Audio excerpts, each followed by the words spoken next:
The day my mother looked me in the eye and said, "You were always the embarrassing one," I was standing in the hallway of the building I owned. She didn't know that yet. Nobody did. That morning, I had worn a second-hand blazer with a loose button on the left cuff. I had taken the bus. I had brought a tuna sandwich in a Ziploc bag because I couldn't justify spending $9 on a wrap from the deli downstairs. I had done all of that on purpose, and I had done it for 3 years, and I was very, very tired of tuna sandwiches. But I was close. I could feel it. Let me back up.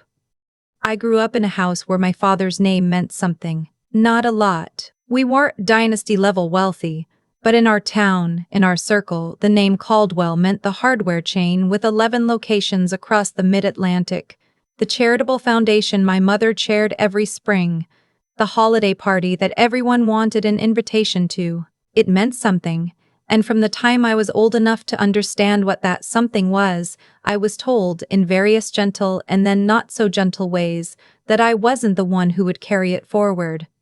That was my brother's job. My brother Tanner is 4 years older than me, and he has my father's jaw and my mother's talent for walking into a room and making everyone feel like they were waiting for him to arrive. He played lacrosse in college. He married a woman named Gretchen, a woman named Faye, and she wore a lot of linen and called our mother Mom before the engagement ring had even been cleaned. They bought a house 3 streets away from my parents. Tanner joined the company at 24, was made a vice president at 27, and was announced as my father's successor at 30, at a dinner I was not invited to. I found out from a group text. My father sent a photo of himself and Tanner shaking hands across the conference table with the caption, "The future of Caldwell Hardware." My mother added a string of party popper emojis. Faye sent a heart. 3 of my aunts replied with congratulations. I stared at my phone for a long time in my apartment, which was a 1-bedroom in a neighborhood that was generously described as up-and-coming, with a radiator that banged all winter and a kitchen window that looked directly into the brick wall of the building next door. I was 26. I had a business degree, a minor in finance, and 2 years of experience at a regional investment firm that nobody at my family's dinner table had ever asked about. I put my phone face down on the counter, and I made myself a cup of tea, and I sat with it until it went cold, and then I thought, fine. Not fine, like giving up. Fine, like a decision being made in a very quiet room. I want to be honest about who I was before everything changed, because I think people sometimes tell these stories and make themselves sound like they were always brilliant, always patient, always 10 steps ahead. I wasn't. I was angry for a long time. I cried in the shower more mornings than I want to admit. I called my college roommate Desiree at 11 p.m. on a Tuesday and said, "I just want them to see me, you know." And she said, "I know, and let me talk for an hour." I was also, underneath the anger, paying very close attention. My father had run Caldwell Hardware for 30 years on instinct and relationships. He knew every store manager by name, knew which locations were underperforming before the quarterly report said so, could negotiate a supplier contract over a steak dinner and shake hands before the dessert came. He was good at the human side of business. What he was not good at, what he had never been good at, was the financial architecture underneath it. He had an accountant he trusted completely. The accountant was 63 and had been with the company for 2 decades and was, as far as I could tell from the outside, the only person holding the books together with any real rigor. I knew this because I had spent 2 years quietly learning everything I could about how the company actually worked, not because anyone invited me to, because I still had access to some of the older financial disclosures from when my grandfather had briefly taken the company semi-public in the 90s, and because my cousin Aldous, who worked in the shipping department and had no political ambition whatsoever, would talk to me over the phone on his lunch break. The picture that emerged was not good. Caldwell Hardware had a debt problem, nothing catastrophic yet, but the kind of slow-building pressure that looks manageable until suddenly it isn't. 3 of the 11 locations were losing money. The flagship store needed a full renovation that kept getting deferred. The supplier contracts hadn't been renegotiated in 6 years, And Tanner, now vice president, had just greenlit an expansion into 2 new markets that I thought was badly timed and worse researched. I kept all of this in a spreadsheet. I updated it every quarter. I told no one. What I did instead was keep working. I left the investment firm and took a position at a private equity group in Philadelphia. Smaller than it sounded, scrappy, the kind of place where you learned by being thrown into things. My boss there was a woman named Harriet who wore reading glasses on a chain and had a voice like gravel, and never once asked me where I went to school. She asked me what I saw on a balance sheet and what I planned to do about it. I loved that job more than I can explain. Over the next 3 years, I learned how to structure acquisitions. I learned how distressed assets worked, how debt could be bought and repositioned, how a company in trouble could look entirely different from the inside than it did on paper.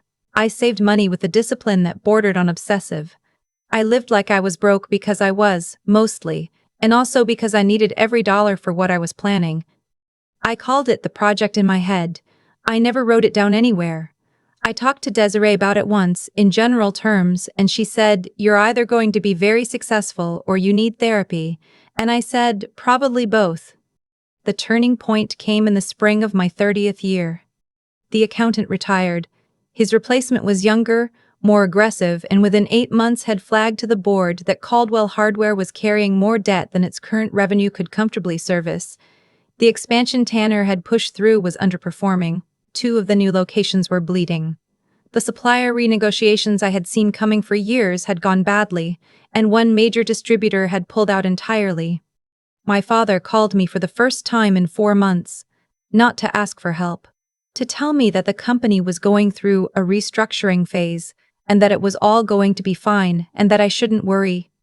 I said, "Okay, Dad," and I meant it, just not the way he thought.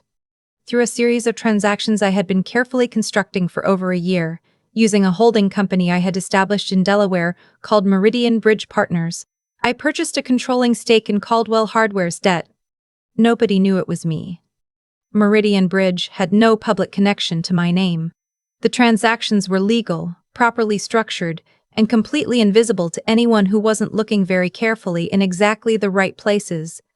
My father's board knew they had a new creditor. They didn't know who was behind it. I kept going to work every day. I kept wearing the second-hand blazer. I kept taking the bus. The meeting was called for a Thursday in October. My father's board had arranged what they were calling a creditor dialogue session, which was a polite way of saying that Meridian Bridge Partners had requested a seat at the table and they had no choice but to comply. The meeting was held in the main conference room of the Caldwell Hardware corporate office on the 4th floor of a building in downtown Baltimore that my grandfather had bought in 1987. I knew that building very well. I had gone trick-or-treating in its lobby when I was 7. I wore a navy suit I had bought specifically for this day. It fit perfectly. I had my hair done the morning before properly, for the first time in months. I looked like what I was, a serious person with serious intentions. I did not tell my family I was coming. Tanner arrived first. I watched him through the glass wall of the conference room. He was wearing a suit that cost more than my monthly rent 2 years ago, and he was laughing at something on his phone. And he looked completely relaxed in the way that people look relaxed when they've never seriously imagined that anything could go wrong. My mother came with my father. She was wearing a cream blazer and her pearls, the one she wore when she wanted to project calm authority. My father's face was tight. He had aged in the past year in a way that made something in my chest pull sideways. Just for a second, then I straightened my jacket and pushed through the door. The room stopped. Tanner looked up from his phone. My mother's hand went very still on the back of her chair.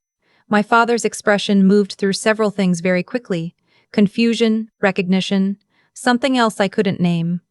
The firm's representative, a man named Doyle who had been my point of contact throughout the acquisition process, stepped in behind me and set a folder on the table. "This is the principal of Meridian Bridge Partners," he said. My mother said, "That's my daughter." Doyle said, "Yes, ma'am." My father said nothing. For a long moment, he just looked at me, and I held his gaze and didn't look away.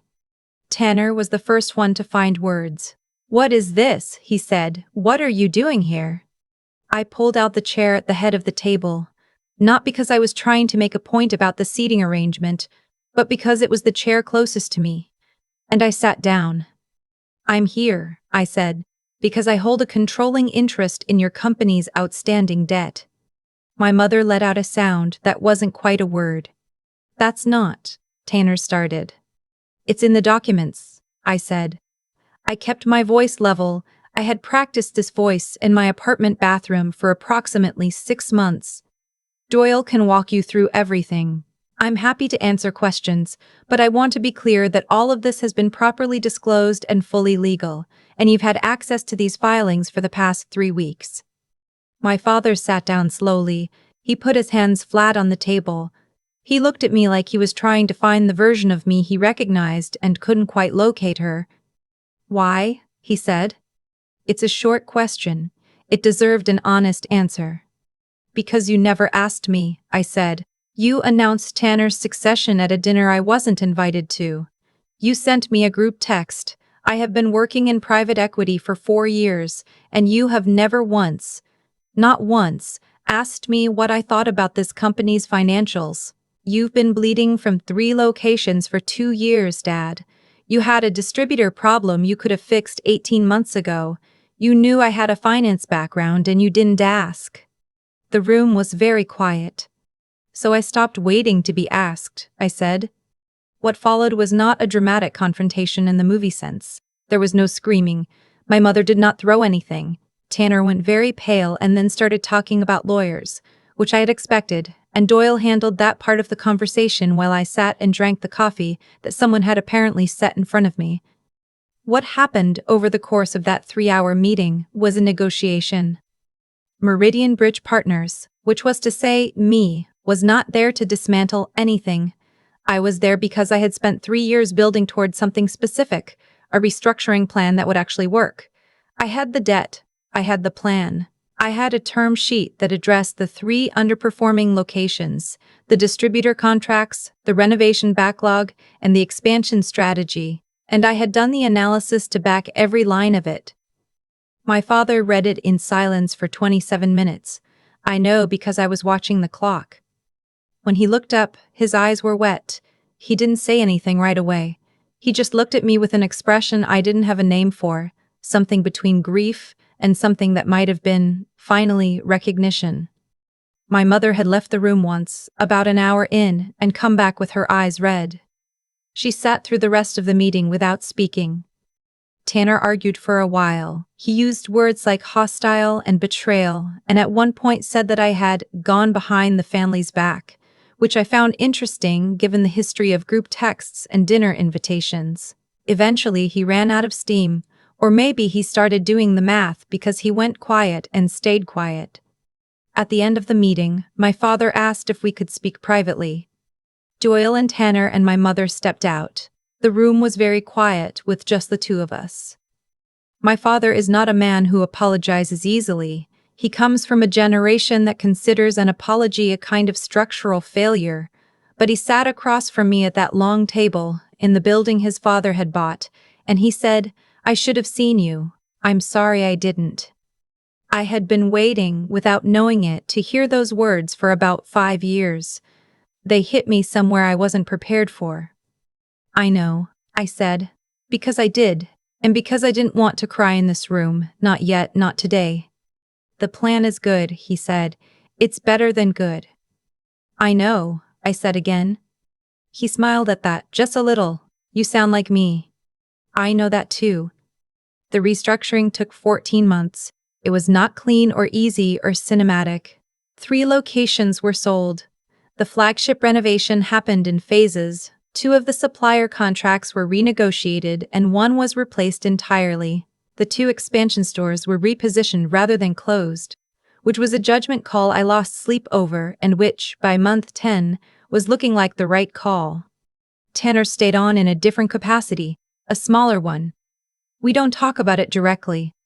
We talk about other things now. His kids, occasionally, my apartment, which I finally upgraded in the spring. It's a work in progress. My mother took longer. She called me about 8 months after the meeting on a Sunday evening. I almost didn't pick up. We talked for 2 hours about nothing and everything. circling whatever she actually wanted to say, and then finally she said, "I want you to know that I'm proud of you. I think I didn't show you that, and I'm not sure I have a good excuse for it." I didn't tell her it was okay because it wasn't entirely, but I didn't hang up either. "Thank you for saying that," I said, and I meant it.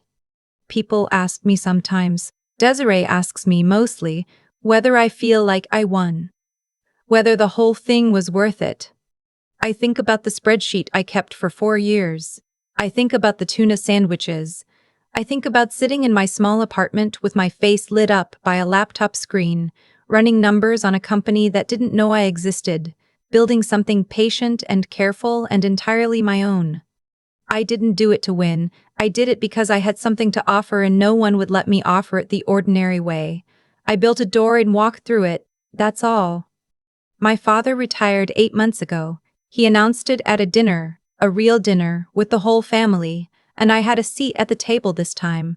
Not because anyone had rethought the group text approach, but because things shift, slowly, when you give them enough time and enough reason to. He stood up before dessert, held his glass, and said that the company was in good hands. He looked at me when he said it. My mother touched my arm under the table. I ate my dinner and didn't say anything and let the moment be whatever it needed to be. Some things don't need a speech. Some things you just carry with you, quietly, the way you carried everything that got you there. There's a version of the story where I walk into that conference room and everyone claps, where my father stands up immediately and says he was wrong, and my brother shakes my hand and my mother cries the right kind of tears, and it's clean. I used to imagine that version sometimes late at night when the spreadsheet was open and the apartment was quiet and I was eating another tuna sandwich alone. That's not what happened, and I think that's actually the more useful story. What I know now, looking back at all of it, is that nothing I built came from rage. I was angry, yes. I'd be lying if I said otherwise. But anger alone doesn't build a holding company. Anger doesn't sit through 4 years of quiet work and deferred gratification and conversations where you smile and say, "I'm doing fine," to people who never thought to ask what you were actually doing. What carried me through all of that was something slower and colder and more reliable than anger. It was the decision to take my own ability seriously even when no one else did. That's not nothing. That's actually most of it. My father made a mistake that a lot of people make. He looked at who I had been at 22 and assumed that was a fixed thing. He looked at Tanner's ease in a room and my quietness in one, and made a calculation that was human and understandable and completely wrong. The consequences of that calculation weren't punishment. They were just the natural result of underestimating what someone is capable of when you leave them alone long enough with enough reason to prove you wrong. I don't think I'm special for what I did. I think I was paying attention when other people weren't. I think I did the unglamorous work, the reading, the modeling, the saving, the waiting, while other people were celebrating things that hadn't been earned yet. That's available to anyone. It's just not comfortable, and most people choose comfort when they have the option. What I learned from Desiree, from all those late-night phone calls where she let me talk until I ran out of words, was that being seen matters. Needing to be seen is not weakness. It's human. But you can't outsource that to people who've already decided what you are. At some point you have to see yourself clearly enough to act on it, regardless of whether anyone else has caught up yet. And Aldous, my cousin in the shipping department who talked to me on his lunch break and had no idea he was helping me understand the company that would eventually matter, he reminded me that information is everywhere if you're willing to listen to people that no one else is paying attention to. That's a kind of intelligence that doesn't show up on a resume. It's the kind you build by staying curious and treating people like they're worth your time even when there's no obvious return in it. I sat across from my father in that conference room after everyone else had left, and he said he was sorry. I had waited 5 years to hear it. It wasn't magic. It didn't fix everything. But it was real and it was his, and I believed him. Some things take exactly as long as they take. You don't get to rush the part where people finally understand what they were looking at. You just have to make sure that when that moment comes, you've done something worth understanding. I have.